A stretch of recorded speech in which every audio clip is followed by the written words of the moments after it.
All right, my dears, we are back together this week for our last week of the school year.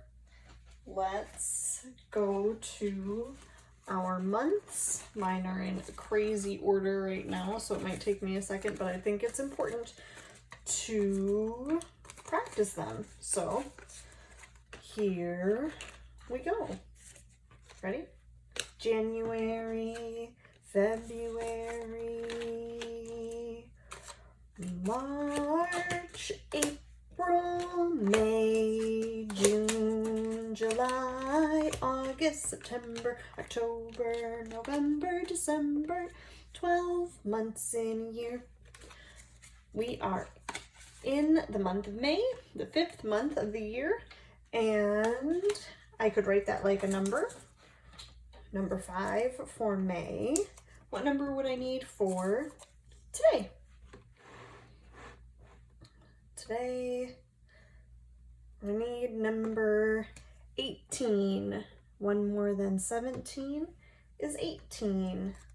Looking back, oh dear. Looking ahead to tomorrow, looking back to yesterday. There we go. There are 7 days, there are 7 days, there are 7 days in a week. Sunday, Monday, Tuesday, Wednesday, Thursday, Friday, Saturday. And yesterday was Sunday, yesterday was Sunday, today is Monday. Today is Monday, tomorrow will be Tuesday, tomorrow will be Tuesday, the 19th day of May. All right, then we're gonna go right to our notebooks. I have Monday, May 12th written, but that's not right. Today is not May 12th. Today is May 18th, so we'll need to fix that. There we go, a red pen. While I fix that, we can take a look at our 6 little words. Here are 6 little words you'll need. Here are 6 little words you'll need if you really want to read. If you really want to read. See, play, saw, went, said, look. Know these words and you'll read too. Know these words and you'll read too.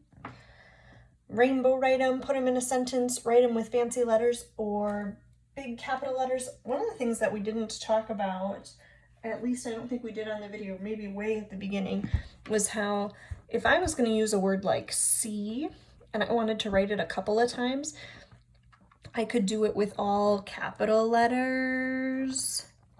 And then maybe I would try with really fancy letters.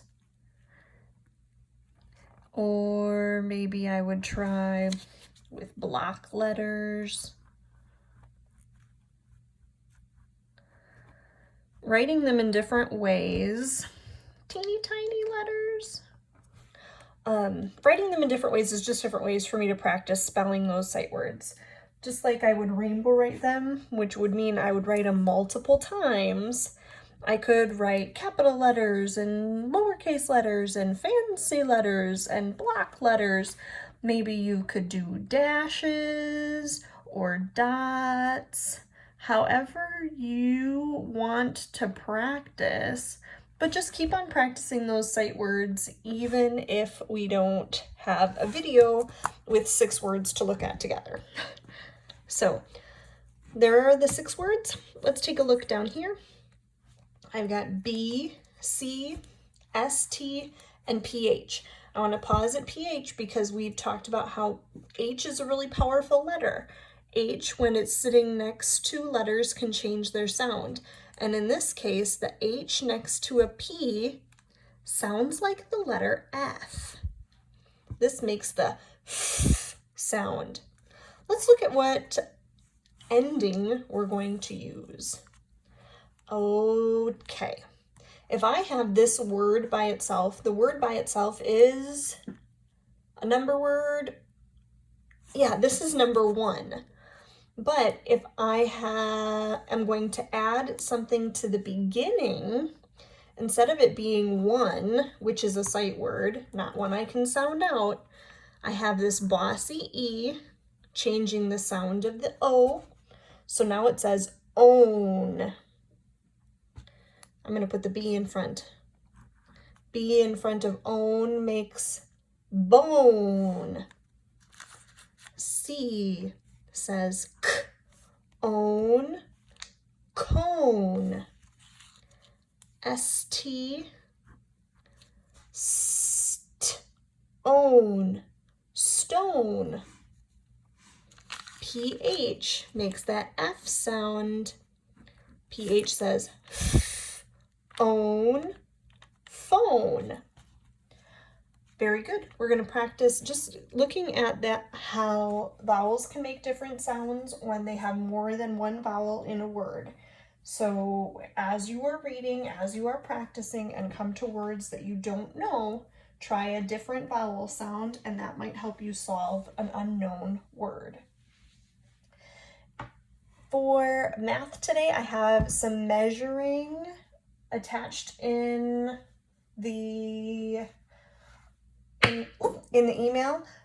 Take some time and take a peek. It doesn't necessarily need to be something that you print, just practice.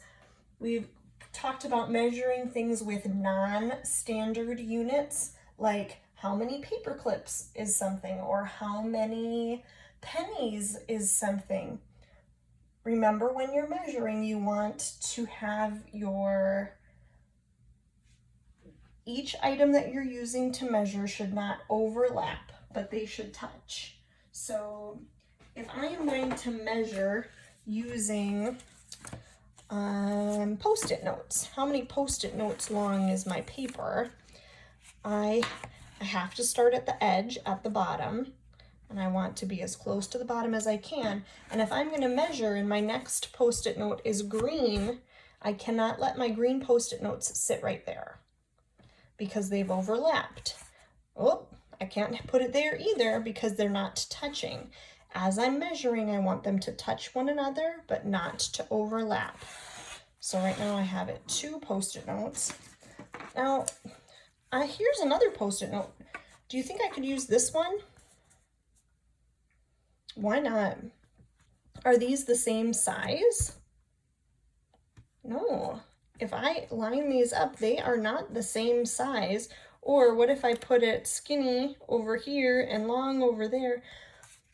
When I'm measuring something and I want to know how many Post-it notes long my notebook is, I want to use something that's the same size to do the measuring.